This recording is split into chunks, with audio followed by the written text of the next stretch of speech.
If you love yoga like I do, then you are going to love learning about the book that I have to share with you today and the author who has been able to take the elements of yoga and give us their metaphysical counterparts in our lives. Now, if you don't know yoga or you don't like yoga, you're going to still want to watch this episode because the lesson and the wisdom that Jenni Carmichael Clark has to teach is great for all of us. And I'm really excited to have her on the show. Jenni Carmichael Clark always dreamed of publishing a book. She began writing short stories, crafting them in notebooks by hand for the Young Authors Conference in her hometown of Valparaiso, Indiana, and never stopped. An event planner by day who spends her spare time acting, reading, working with a professional Shakespeare company, and doing yoga, Jenni decided to take her discoveries on the mat and transform them first into a blog and then into her very first published work, Taking Yoga Off the Mat. With her kids, Jared and Paige, now grown and off on their own adventures, she lives in Royal Oak, Michigan, with her husband, Doug, and her very charismatic cat, Ellie. And she's still writing. Jenni, I am so excited to have you on the show. You are someone I consider a dear friend because I think we're kindred spirits. We have a lot of the same interests and kind of that same time of our lives. And so I'm excited for everybody else to get to meet you. Well, I'm thrilled to be here. Thank you for inviting me, Melanie. Absolutely. Well, I let's just begin with the first question that I have for you, Okay. and that is what inspired you to write this book? Well, as you said in the intro, I have always loved to write. I have been writing all my life in one way or another. And in recent years, I had been going through some anxiety, which led me to yoga. Mm, And while I was in yoga classes, I would hear different things from the instructors, the yogis. They would say, what's your intention today?" Or think about what this when that happens. And my brain started remembering those elements. And I would leave the class thinking, "Oh, I'm so inspired because that applies to this aspect of my life." Or I should remember this song because this song was so meaningful to me. And so I started writing a blog. I started writing essays, and I sent them to a couple friends, and they said to me, "Jenni, you should start a blog." And I'm like, "A blog? Who wants to hear what I have to say?" And they're like, "No, no, no, no, no. You should start a blog." And so I started a blog, my own little corner by Jenni, because I kind of sat in a corner when I did my writing, and I would share some of my ideas. And over several years, I started realizing that my ideas had a theme, and a lot of them were connected to my yoga classes and my yoga experiences and how I took what I learned on the mat and lived it off the mat. And so that sort of started the whole ball rolling. I decided to pull out all my essays and look at what they had in common, and that was the tying in thing that tied it all together. And so it just sort of evolved from those essays into something that I wanted to share with others to enlighten them on some of the things that I have found, the wisdom I have found, the grace I've learned to give myself as a result of what has happened and on the mat and in my daily life. and it's brilliant how you've done it. Of course, I have taught yoga, and so I can personally really appreciate how you were able to take these different elements of it and apply them to life. And that's something I want to be talking about with you as we go. And you were able to weave yoga and all of these different nuances of it throughout, and right down to having pictures of you in all of these amazing yoga poses throughout the book, which really adds to the I think the creativity of it Mhm. and the theme. And I just love that about your book as well. Well, I was very lucky. My son, Jared, is a photographer and a videographer. And I wanted to collaborate because I felt that so much of what I talk about is yoga and yoga related, and tying it into my day-to-day life. And so I wanted to have some of these poses captured, but I didn't want it to be focused on my face. I really just wanted to be focused on the pose. And in this studio, we were able to create this shadowed um, picture, and it just, the images just really resonate, and really show the differences, and how in some poses you're reaching up, but you're also reaching down, and the dichotomy of life and the dichotomy of yoga, and how highs and lows all the time throughout. I love that. And just another example, at the end of your book, you have a picture of you walking out of the Mhm. studio, just kind of a nice visual ending as well. Yes, taking it off the mat, packing it up, rolling it up, and walking out the door. Yeah. Yeah, it's just I just love creativity, and you are very creative in every way that you put this book together and the things that you have to share. And I think that's a good segue into my next question for you. And that is, what do you hope people will take from reading your book? Well, one of the things, as I've talked about in my book, is I was struggling with anxiety, and with different feelings that made me feel less than, and confused, and lacking direction. And throughout my book, I explore how those feelings I really addressed on the mat. And then when I left the room, I mean, like, I'm doing a pose and I'm shaking, and the instructor says something like, "When your body shakes, it's its way of finding strength." So suddenly the challenges I was facing became lessons, and I could take them and look at them differently. Suddenly the difficulties were opportunities, or the problems were just new ways of finding a different way to do things. So I hope that people, when they read this book, can adjust their thinking, or find ways to find hope, and light, and joy, in the midst of no matter what is happening, because there's never, life is never just black and white. It's just not. It always has shades of gray, and it always has elements that, there's never all sadness. There's laughter in the midst of that sadness, and to be able to take that and find that in their own lives. And like one of my chapters, I talk about using your china. We all tend to save things. We all tend to not do things that, we don't want to, we want to save that for that special occasion. But I think that each day is a special occasion, and we want to make the most of that. So my hope is, when people read my book, that they are inspired to look at themselves and accept what they offer, and not look for perfection, but offer their best, and then let go of the rest, and live their life in that way. I love that. I love that. Well, I have your book here on my shelf, and I'm going to reach over and grab it because I'd like to just take a minute and, for the viewers, just share some of the parts of it and just give you an idea of what I got from reading your book. So let me grab that. And so the first thing I want to share is a chapter. You did a really beautiful job of, like I said, putting the the theme of yoga into the different experiences of life. And so the first chapter I just want to highlight here on the show is titled Find Your Focal Point. And a little backstory, you are an event planner, as we learned about in the opening. Yes. And in this chapter, you write about this big event that you put on, and you looked amazing in your dress, and it seemed to go just wonderfully. But then, like a lot of us do, over the course of the night, you just started laying there thinking about all the things that didn't go quite right. And and so I just want to read a few excerpts from this, and then I'd love you to kind of share a little more. So it says, so why in the morning light did I find myself thinking about what went wrong during the evening? Why was my mind dwelling on that handful of critical comments and complaints? Why did my attention turn so quickly to the imperfections and flaws? And I'm jumping ahead here. There's a lot here, but I just am pulling out pieces of it, and then we can talk about it.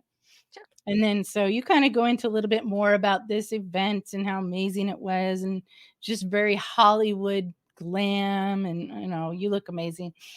And then you say, why do we do that? And there's an award ceremony too. Mhm. Anyway. So there's a beautiful word. Why do we do that? Look to the flaws instead of the numerous things that go right. Mhm. Why is our daily news filled with the problems instead of a celebration of achievements? Why does the B on the test or report card dim the shining glory of 5 A's? Why does the messy closet or dust in our house taunt us when the rest of our home is vacuumed and cleaned? Why does the chipped nail or blemish overshadow the loveliness of the spirit or the rest of the individual? Or why do we feel it does? So that's setting up.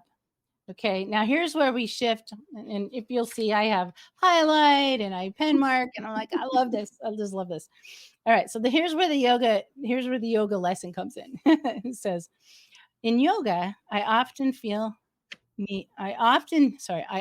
need to find a focal point to help me achieve balance. Invariably, I seek a knot in the wood or an imperfection in the curtain, wall, ceiling, or floor. It's just easier to find and focus on a flaw than on a smooth surface. Why do we seek perfection and feel less successful when stuff happens? And then jumping down to the very bottom, I got underlined, underlined, arrow, arrow. So I ask you, what will you choose as your focal point? And so I just jumped the readers or the viewers through that chapter. Mhm. But I just love it because, yes, when we're standing, we're doing some yoga poses.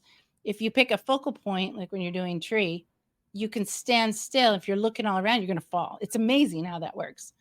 And but it's true. You find some little crack or something, and that's what you use. And so I just thought that was amazing. I'd love to hear more of your wisdom on that and some of the other yoga related elements that you have drawn inspiration from. Well, that's a big one. Finding your focal point, focusing on something that helps you stay stable, helps you stay positive or stay hopeful. In yoga, it's finding something on the wall. My studio doesn't have as much of that now, so sometimes it's a fleck of light. Or it's a corner of a yoga mat in front of me, and I just kind of latch onto that and I focus on it to help me from falling over. But that's, in life itself, it's what are we going to focus on to keep ourselves from falling over? What it's like today, this went wrong. So I obsess about that, but no, maybe I don't. Maybe I think about, I had a great dinner with my kids or my cat. Yes, my cat woke me up at 6:15 this morning, but my cat spent time with me. We were together. She was unhealthy a few years ago. I almost lost her. What are you going to focus on? What are you going to choose to focus on? In yoga, it's finding somewhere to stay in balance, but I think that also comes off the mat. What you choose to focus on keeps you in balance. It keeps your life positive or negative. I mean, you can choose which way it goes. I could choose to obsess about the bee. I could choose to obsess about falling. Like I've been in yoga classes and I'm balanced and the legs go in the air and suddenly I tip over, and I can choose to let that completely affect my experience. But if I choose to say that's just the yoga, that's just the lesson I have today, and what I do with that, what I choose to do with that is completely up to me. And that's what the focal point message is. It's completely up to you. What are you going to focus on? And that right there is why this show is for everybody, because that is some great wisdom. It really is. So the other chapter that I picked out is one you actually mentioned a little bit already. And this chapter is titled Use Your China. And I'm going to do the same thing. I'm just going to read some excerpts kind of throughout it and then let you talk about it a little more. It says, not sure why that hit me recently, but as I was waxing floors and cleaning house in anticipation of guests for dinner, I found myself standing before my china cabinet, just like I did as a young girl, wistfully gazing at something special and fragile. I thought about Aunt Grace. What would she think of her dishes sitting on display like museum pieces? My discovery at that moment, I think she would prefer that they were used. So, on impulse, I opened the glass doors and reverently removed what had long been kept sacred for special occasions. And then jumping down a little bit, I never met Aunt Grace or her husband, Uncle Alba. My mom used to visit their farm. She has many treasured memories of those visits. I learned very recently that she visited the farm for all her special holiday gatherings. She showed me photos, but a small black and white photograph, hand sketched, picture of Aunt Grace on her wedding day. And that china is all I really know of a woman who played a pivotal role in my mom's early years. Do you do that? Save things to be used only for occasions? Most people do. They choose to keep things under lock and key for times designated by our calendar as special or extraordinary. But it's not just things we keep under lock and key. It's not just things we keep hidden away for a special time. It's thoughts and ideas, writings, hidden novels and poems, plans for trips, emotions, words, aspirations, and dreams. Jumping down a little bit, and then I'll give you the mic. We ignore and dismiss today as we gaze longingly ahead, as we await the right moment or occasion. But what if we don't get that tomorrow? What if that friend moves away, or that relationship fades into the background, or the unexpected occurs? So, wow. And there again, you're just making this comparison from China to how we hide things in our lives that are special, but we don't want to always keep special things away from everyone. No, one of the things, when I was writing this, it's also, I've been writing for years, and I had taught a long time about publishing a book, but, Mhm. maybe later. I'll do that later. I'll save these and put these on this blog, and then I'll do that later. And then COVID hit. And I said, you know Yeah. what? This is the year. This is the year I'm going to do this. And I made a commitment to myself, and I took the china out of the cabinet and I created something magical. It's the same thing. That china, when I was a little girl, my mom said, when you have a china cabinet, you can have this china. And I couldn't wait. And I bought this beautiful cabinet and I have it in there and I use it. I get it out. We have special meals with it. We have regular meals with it. Sometimes it's just, hey, it's the 5th of August. Let's just have a meal with china. I can wash it by hand. It's no big deal. I mean, it's keeping parts of ourselves away from other people or from family members and or people we love, and not sharing the emotions we have or the feelings we have, keeping them for a special time. Oh, I'll call my friend tomorrow, or I'll call and do that tomorrow. Well, what if that friend moves away? What if that friend gets sick? What if something happens and you never have a chance to say thank you? You never have a chance to Mhm. tell them how important they are to you, or how they what they did touched you. I've become much better at reaching out to people and touching and saying, hey, thank you for this, or hey, I really enjoyed that. Maybe it affects them, maybe it doesn't, but to me, I'm offering them and showing them how their art or their work or their time, how much it means to me. And that's what that chapter is all about to me, using your china, making the special things an everyday occurrence.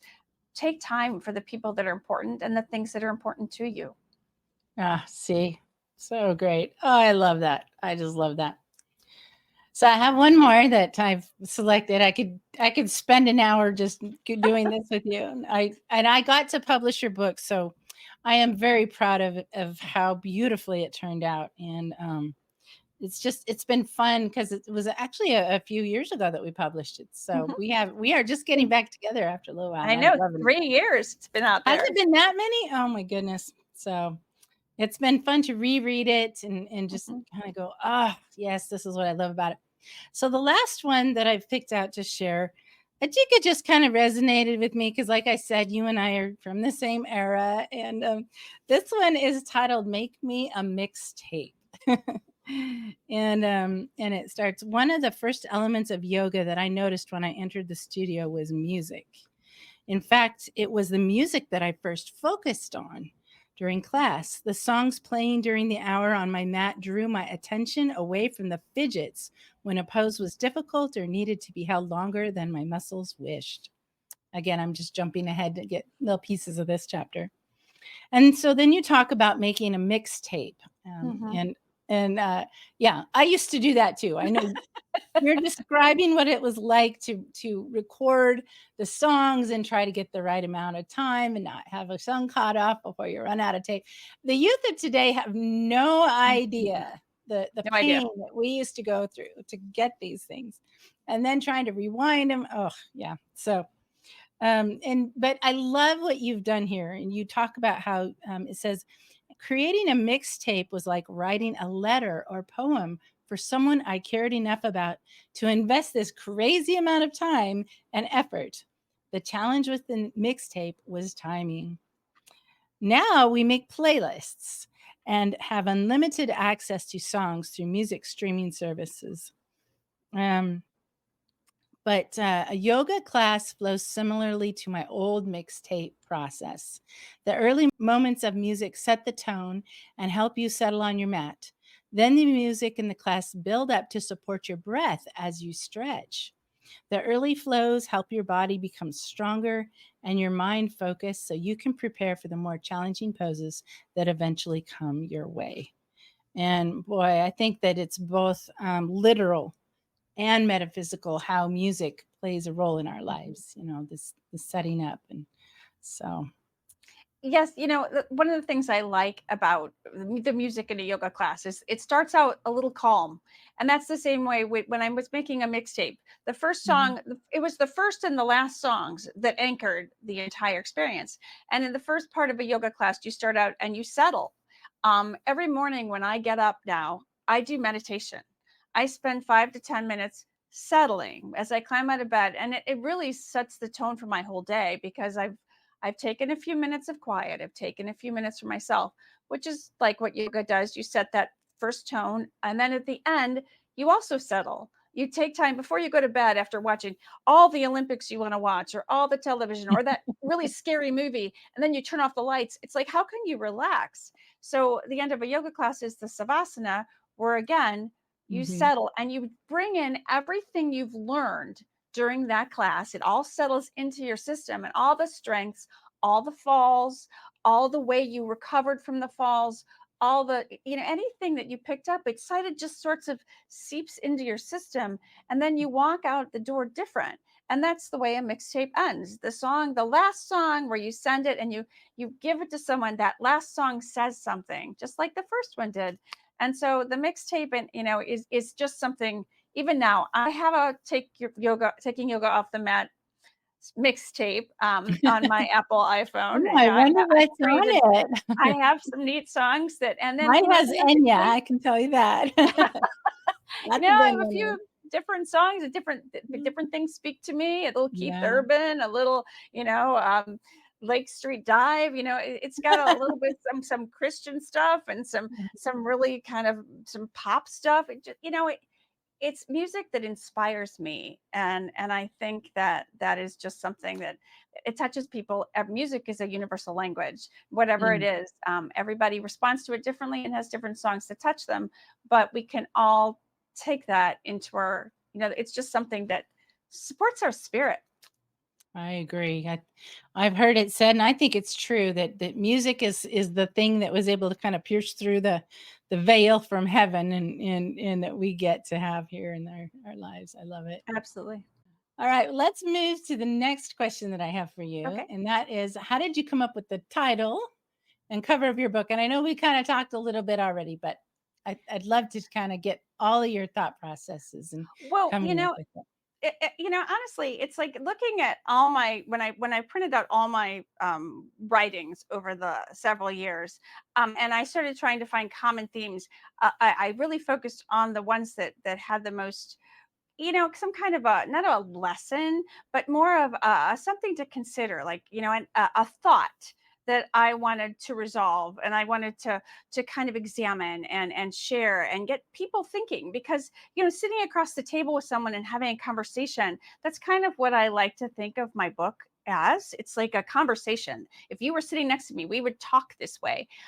So the title came pretty naturally, because I was taking yoga off the mat. I was taking what I learned in the studios and literally walking out the door and changing how I approach things and how I handled things and how I responded to people and challenges in my life. So that came pretty naturally.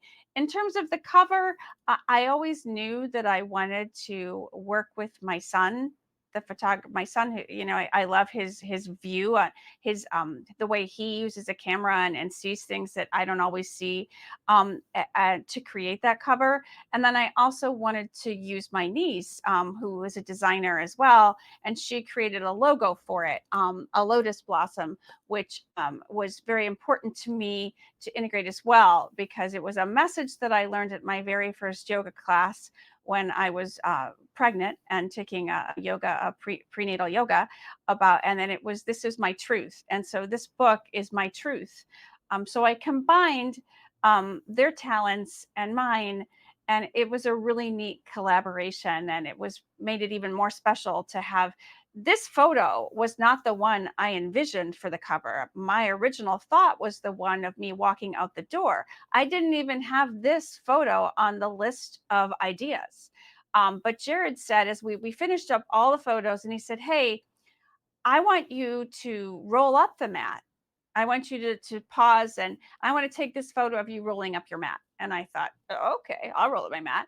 And then that was it. That's taking yoga off the mat. That's the moments after a class when it's all settling in and you're getting ready to leave and you're literally taking the yoga with you.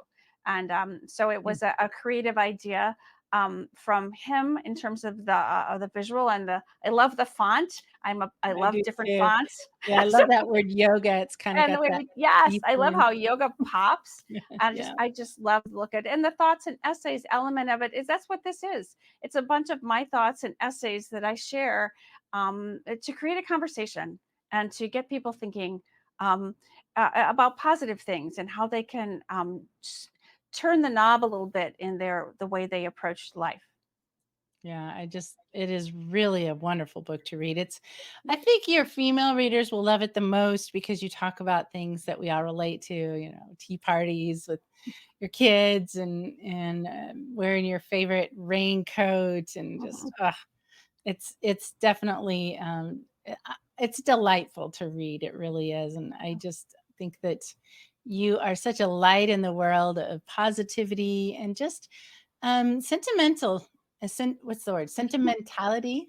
Yes. I love that. I love the way that things become so special, and we need more of that in this world. I think we need to be able to be grateful. It's just gratitude, really. If Mhm. I were to, being sentimental is being grateful, and so it's definitely a book that's full of gratitude. It's full of joy, recognizing blessings, addressing the challenges that you've had, and things that were hard and how you got through them. And so, yeah, it's just a wonderful book. Well, I'd like to ask you another question because a lot of our viewers are people who are thinking about writing a book or should write a book. And of course, I think everyone should because all of our lives are important. But it's very nice to have people like you to show just how beautiful and creatively that can be done. So, my last question for you is what advice do you have for aspiring authors? Well, I think it's very important that you find out what story you want to tell. Is it a fiction story? Is it essays? Is it a how-to book? What's your story? And that you don't limit yourself to those things. You open yourself. Writing. I try to write something every day. I have a journal. I scribble something, an idea, a concept. So I think one of the most important things is don't limit yourself and don't edit yourself. Don't say, "Oh, that's stupid," or "Nobody wants to read that." If I hadn't shared my little like essays with a couple friends and they hadn't said to me, "You should do something with those," I might not be here now with a published book. So I think you have to believe in yourself and that you have a story to tell. And then I would encourage you to have friends read it, people you trust and whose opinions matter, and that you can share it, discuss it with.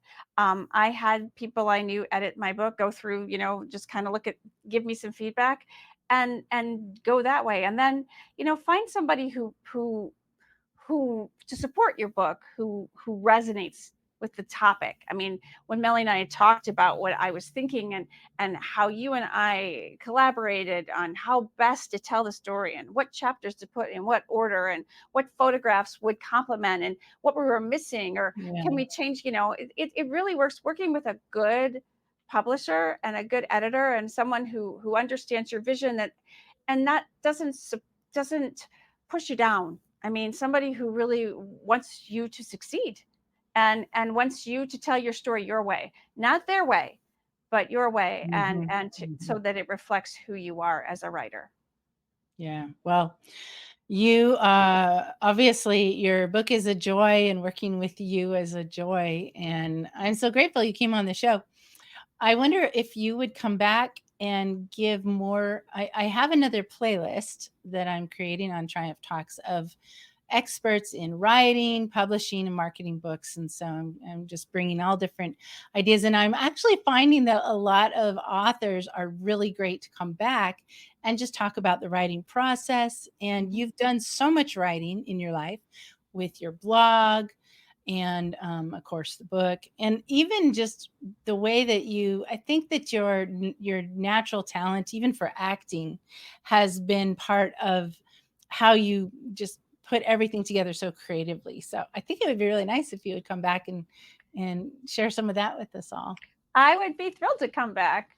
Good. Well, then I'm going to use that as an opportunity to tell everybody out there to be sure to subscribe so that you get notification when Jenni comes back and shares even more of her wisdom that will help you to write a similar beautiful and important book. So that would be amazing. It really I will. love that. Yeah. For all those who are watching, if you do yoga and you have any metaphors that you've taken or experiences that you've had in your classes that kind of resonate with what we're talking about, leave it in a comment. We would love to read your thoughts and ideas, or just anything that you have to share along the lines of what we've been talking about today. It would be just wonderful. So, and Jenni, thank you so much for joining me. It has been just fun. I knew it would be. So, Well, thank you so much for inviting me. It's been a true joy. yeah. Well, I will have you back very soon, and we'll keep talking. Great. Thank you so much.